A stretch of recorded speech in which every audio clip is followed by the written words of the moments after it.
But first, let's speak to the new leader, we presume, at Cambridge City Council. He's the leader of the Labour group, and Labour have taken control. Lewis Herbert is with us this morning. Lewis, congratulations.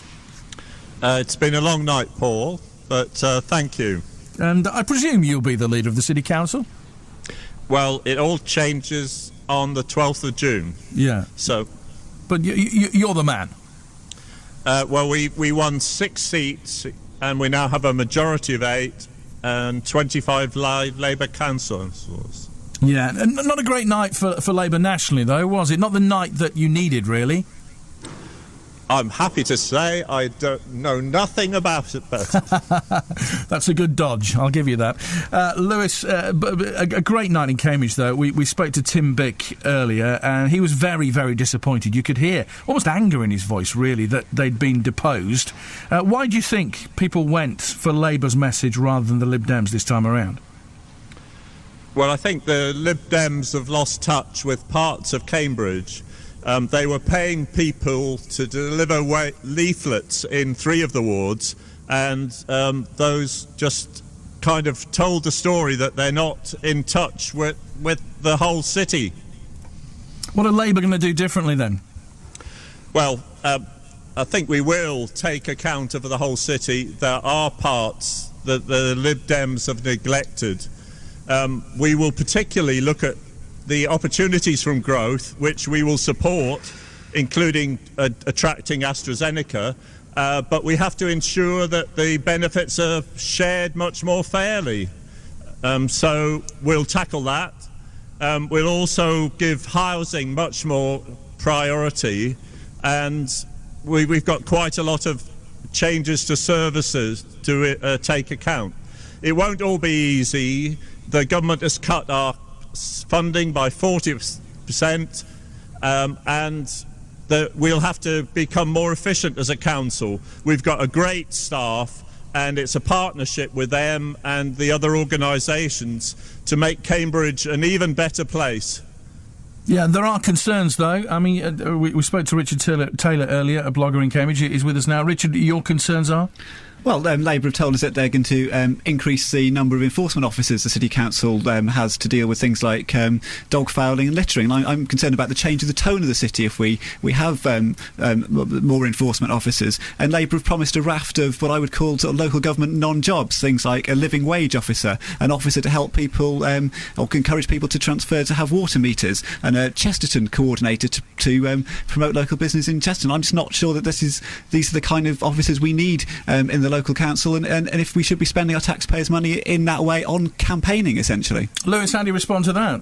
Well, Richard's entitled to his view. He's a valued blogger. He's uncovered a lot of issues for the city. But on my way into the count last night, I passed 2 parks which had been trashed by people, and the cost of clearing that up will be £500, £1,000. Some of those people should get tickets, and we think Mr Taylor hasn't thought it all through. Is it not just the same old Labour, though, that we had before? Non-jobs in councils, thousands of people earning money out of the public purse that we can't afford? We're proposing about 6 new jobs, and some of those will be redeployments, and the question of living wage is a massive issue for this city.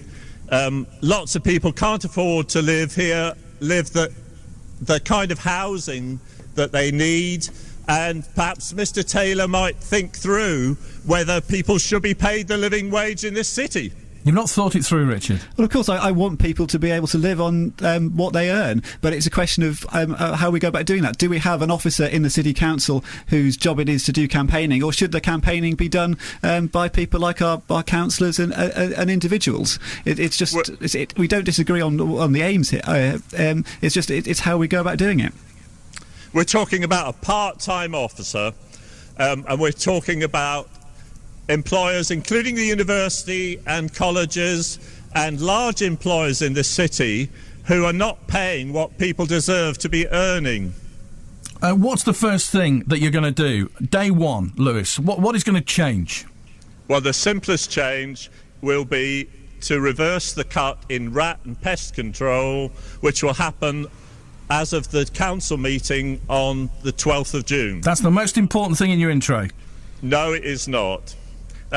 We will also set up a housing committee, a single housing committee, and we'll be doing a lot to improve affordable housing in this city. So it will not all happen straight away.